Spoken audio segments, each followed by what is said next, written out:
deuxième partie de l'Africa Newsroom. Adoté Blivi, avocat au barreau de Paris. Makanera Ibrahima Sori, juriste et chargé de cours de droit à l'École supérieure de commerce et de gestion PPA, ainsi que Jean-François Kandikombe, notre éditorialiste, sont toujours avec nous. Sans plus tarder, le dossier du jour.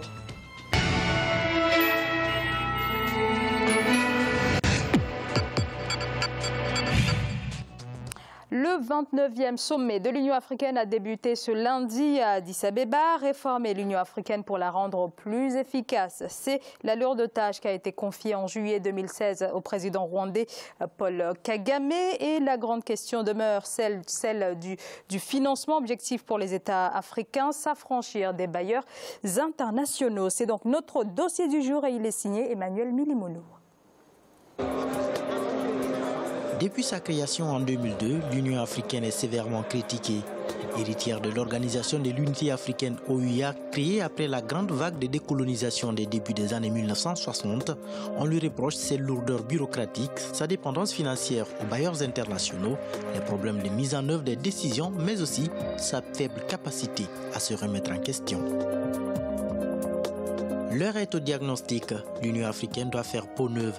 C'est du moins la volonté affichée des chefs d'État de l'organisation panafricaine qui ont confié au président Paul Kagame du Rwanda la tâche de faire des propositions allant dans ce sens. Nous avons une organisation dysfonctionnelle dont la valeur pour nos États membres est limitée, qui a peu de crédibilité auprès de nos partenaires internationaux et en laquelle nos citoyens n'ont pas confiance. Depuis l'indépendance jusqu'à maintenant, l'Afrique évolue. Mais c'est à peine perceptible parce qu'il y a des forces qui tirent dans le sens contraire.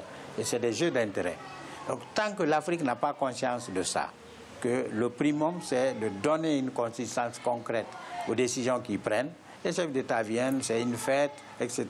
On décide, on s'en va, et puis les tiroirs sont remplis de décisions. L'un des chantiers au centre de cette réforme est celui de la Commission de l'Union africaine, l'organe technique de l'institution chargé de la mise en œuvre des directives des chefs d'État membres.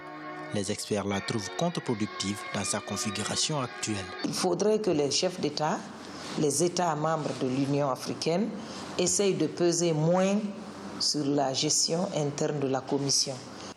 Les États membres ont établi cette structure.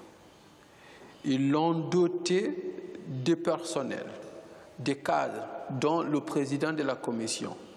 Il appartient à ces États membres, surtout leurs leaders, de donner toute la latitude nécessaire à cette commission, y compris les moyens pour que cette structure qui est la leur fonctionne tel que l'on souhaite que ça fonctionne. Le projet de réforme proposé par le président Paul Kagame est intitulé « L'impératif de renforcer notre union ». Il dresse sans complaisance un bilan assez sévère pour susciter le débat partout sur le continent. Les délibérations issues des consultations sur ce travail vont contribuer à une réforme efficace et adéquate de notre institution et relever ainsi les défis innombrables qui y sont attachés. L'extrême importance de la réforme qui nous mobilise aujourd'hui nous invite à donner un ton ferme de notre volonté de la faire aboutir dans les meilleurs délais. Ce constat peu reluisant impose des réformes en profondeur du mode de fonctionnement de l'institution panafricaine. L'objectif est surtout de la rendre plus efficace, moins bureaucratique et financièrement indépendante des bailleurs internationaux qui en assurent les 3/4 du financement. These measures is clear. Le message est clair. Le contexte global change vite. En construisant une unité fondée sur une vision commune de notre continent et l'expression de nos intérêts, nous pourrons ainsi ouvrir une voie qui favorisera l'Afrique. We can bend the trail of history in Africa's favor. La Commission, je pense que fait un travail remarquable. Ce sont les États membres qui doivent lui permettre vraiment de travailler dans des conditions idéales, ce qui manque souvent, d'où donc la nécessité de trouver des ressources alternatives pour le financement qui est aussi à débat. La réforme de l'Union africaine est bâtie autour de 5 points principaux. Une meilleure division du travail entre la Commission, les communautés économiques régionales et les États membres, le renforcement des compétences du président de la Commission, la mise en œuvre immédiate de la taxe Kaberuka de 0,2% sur les importations, le renforcement des sanctions contre les pays qui ne paient pas leurs contributions et la transformation du nouveau partenariat pour le développement de l'Afrique NEPAD en agence de développement de l'UA. Créer le NEPAD pour que parallèlement à la Banque africaine de développement, c'est quand même un peu, c'est comme si on mettait un doublon. C'est d'essayer de voir comment mettre tous les efforts ensemble, capitaliser, réunir les ressources. Parce que si on se disperse à avoir plusieurs institutions de financement, qu'est-ce qui va se passer? Ne serait-ce que le traitement salarial, ça va engloutir beaucoup d'argent. On peut fusionner la Banque africaine de développement, NEPAD. Il y a des points communs qu'on peut tirer et faire une institution panafricaine, mais efficace. Mais à ce niveau, le premier problème qui me préoccupe, c'est l'instrument même d'échange, la monnaie. Quand on a une monnaie unique sur le plan africain, il y a de fortes chances que toutes les institutions puissent se sentir à l'aise pour mettre en œuvre les décisions que les chefs d'État ou leurs représentants prennent. Je pense que le NEPAD peut parfaitement coexister avec la Banque africaine de développement, mais avec beaucoup de rationalisation, c'est-à-dire rationaliser le NEPAD, ses sources de financement, parce que actuellement, comme la Commission de l'Union africaine, c'est trop dépendante des moyens extérieurs. Le principe de la réforme a été formellement adopté par les chefs d'État africains. Désormais, il s'agit de discuter des modalités de sa mise en œuvre, d'autant plus que l'institution ressemble actuellement à un organe de réunion dont les délibérations ne font l'objet d'aucun suivi. Il y a eu par le passé de nombreuses décisions prises par l'Union africaine qui n'ont pas été mises en œuvre ou ont été partiellement mises en œuvre.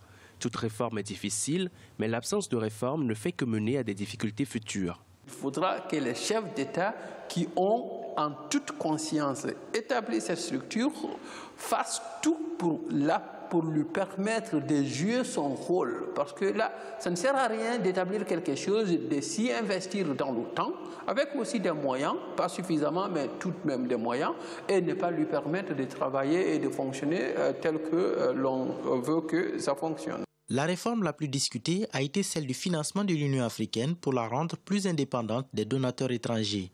Le principe d'une taxe de 0,2% sur les importations hors Union africaine permettra désormais d'assurer une autonomie financière à l'UA. C'est un nouveau prélèvement qui devrait, à l'échelle africaine, rapporter à peu près 1,1 milliard d'euros.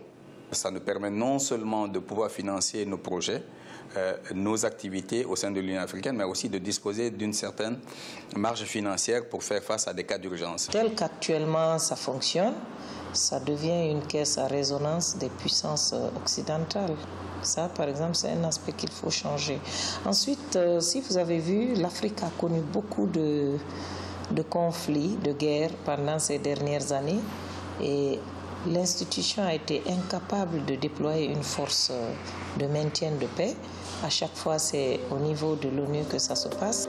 Dans un environnement mondial profondément instable avec des répercussions en Afrique, la diplomatie multilatérale africaine est plus que jamais nécessaire. En s'engageant dans un programme audacieux de réformes, les dirigeants africains marquent leur volonté de construire une union plus efficace.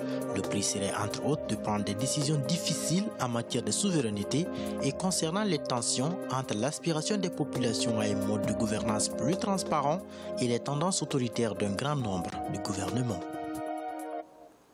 Alors le reportage l'a véritablement bien mis en exergue. La réforme qui suscite le plus de débats, c'est donc la question du financement, avec plus de 80% des financements venant de bailleurs de fonds non africains. C'est véritablement la question de la légitimité qui est aujourd'hui en jeu pour l'Union africaine, Jean-François. Oui, depuis fort longtemps, depuis l'organisation de l'Union africaine d'ailleurs. L'autonomie financière est la condition de l'indépendance politique, économique de l'Union africaine. Moi, je vois un pont entre les deux questions. Il y a la question financière que vous avez évoquée, il y a la question de la réforme de la Commission. Et pour moi, ces deux questions-là sont un peu la vitrine, la vitrine de la réforme, mais ne me paraissent pas être le cœur de la réforme. Si je prends le cas des institutions, mais il y a aussi les institutions financières, la réforme institutionnelle, des institutions sont là pour servir une idée ou des idées et des projets. Et quelle idée d'Afrique on va servir avec ça? Quel projet d'Afrique on va servir avec ça? Je prends un autre exemple, celui de la taxe Kaberuka, qui est une très bonne idée en soi, ponctuellement. C'est une taxe sur quoi? C'est une taxe sur les exportations. Qu'est-ce qui l'empêche? 0,2%. Voilà, sur les exportations. Or, c'est une taxe qui n'est rattachée à aucune politique de l'Union africaine. Si politique il y avait, quelle serait-elle? Ce serait une politique commerciale commune à l'Afrique, exportation, importation, et sur cela, on prélève éventuellement un impôt africain qui est servi par des institutions de l'Union africaine. Et là, il y aurait une cohérence, et une cohérence de fond qui irait vers l'avenir. Moi, personnellement, ce qui manque dans ce projet-là, c'est l'idée de l'Afrique que l'on veut. Pas seulement des institutions, on peut faire fonctionner de la mécanique. Pour moi, c'est de la mécanique, les institutions. On peut faire fonctionner la mécanique, mais la mécanique peut tourner à vide. On peut multiplier le nombre de fonctionnaires, on n'a pas les moyens de pouvoir les rémunérer. Les moyens, on les a comment? En créant de l'activité. On crée de l'activité comment au niveau de l'Afrique? C'est en ayant des politiques africaines, et ça suppose de l'intégration africaine, mais en attendant, ça suppose qu'on ait aussi une idée de ce qu'on fera des organisations régionales d'intégration. Makanera Ibrahima Sori, au sujet toujours de cette taxe, 0,2% sur les importations, est-ce que ce n'est pas un peu trop présomptueux de dire que ça va servir à garantir la souveraineté de l'Union africaine? L'idée est bonne, mais madame, je n'y crois absolument pas. Nous savons comment les ressources internes en Afrique sont ramassées. Vous savez, c'est à peu près dans beaucoup de pays pareils. L'impôt est payé, très souvent, mais ça tombe dans la poche de qui? La manière dont les recettes internes sont dilapidées, là aussi il faut savoir que même si ces prélèvements demain ou après-demain étaient mis en place, ils vont suivre les mêmes chemins pour venir acheter des immeubles en Europe. Mais l'essentiel de cette affaire, c'est qu'il faut savoir que ce projet est porté par 3 chefs d'État qui incarnent les maux dont souffre l'Afrique. Vous regardez l'acte constitutif de l'Union africaine. Son préambule et l'article 3 nous dit l'essentiel. L'objectif de l'Union africaine, essentiellement, c'est la bonne gouvernance et la protection des droits humains. Regardez ces 3 chefs d'État. Vous prenez l'exemple sur M. Déby. Il vient d'affirmer qu'il n'a pas l'intention de quitter le pouvoir. Sa gestion économique, je vous laisse le faire parce qu'ils font appel au Fonds monétaire international, ce que ça veut dire. Vous prenez l'exemple sur Alpha Condé, alors que l'objectif de l'Union africaine, c'est la bonne gouvernance et la protection des droits humains. Alpha Condé vient de dire clairement qu'il va faire sauter la limitation constitutionnelle du mandat qui était limité à 2. Alors que l'objectif de l'Union africaine, c'est la bonne gouvernance, l'alternance démocratique. Vous allez, Paul Kagame, gestion économique exemplaire à l'échelle africaine, mais lui, il vient de se tailler une présidence à vie. Voilà 3 porteurs de ce projet, mais qui vraiment constituent les obstacles majeurs à la réalisation de l'objectif de l'Union africaine. Alors, Maître Adoté Blivi, donc pour beaucoup, l'Union africaine fonctionne comme une sorte de syndicat de chefs d'État avec chacun ses propres intérêts. Quelle solution face à ça, puisque au-delà des réformes institutionnelles ou de financement, c'est ça qui est également au cœur de la problématique. Alors, quelle solution? Moi, je ferai d'abord le constat que c'est regrettable qu'après plus de 50 ans d'indépendance, l'Afrique soit encore là, à tendre la main pour organiser des sessions de l'Union africaine. On ne va pas nous dire qu'il n'y a pas de ressources suffisantes en Afrique pour pouvoir permettre aux chefs d'État de prendre en charge cette institution. Il en va de notre intérêt, mais les fonds ne vont pas là où ils devaient aller. Alors, quelles sont les propositions qu'on peut faire? Qu'est-ce qu'on peut leur proposer? Tout simplement, d'abord, de venir à la bonne gouvernance. Moi, je dis tout simplement qu'il faut que les chefs d'État aujourd'hui qui représentent les États ont la légalité, mais non pas la légitimité. Il faut qu'il y ait une certaine légitimité. Il faut venir du peuple, savoir ce que veut le peuple Et à ce moment-là, on pourrait apporter des solutions au peuple. Tant qu'il y aura cette gabégie, cette volonté de détourner les fonds publics et cette volonté de gaspiller de l'argent public, on ne pourra pas faire fonctionner l'Union africaine telle qu'elle est aujourd'hui. Les moyens sont là.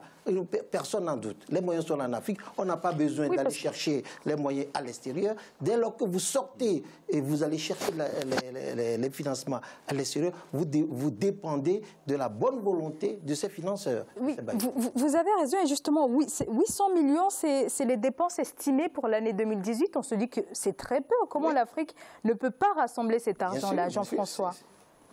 Comment l'Afrique ne peut pas rassembler cet argent? Parce que, d'une part, aujourd'hui, le principe, c'est que le budget de l'Union africaine est servi par les budgets nationaux. Il y a les contributions nationales. Ça veut dire qu'il y a des États qui ne payent pas, déjà.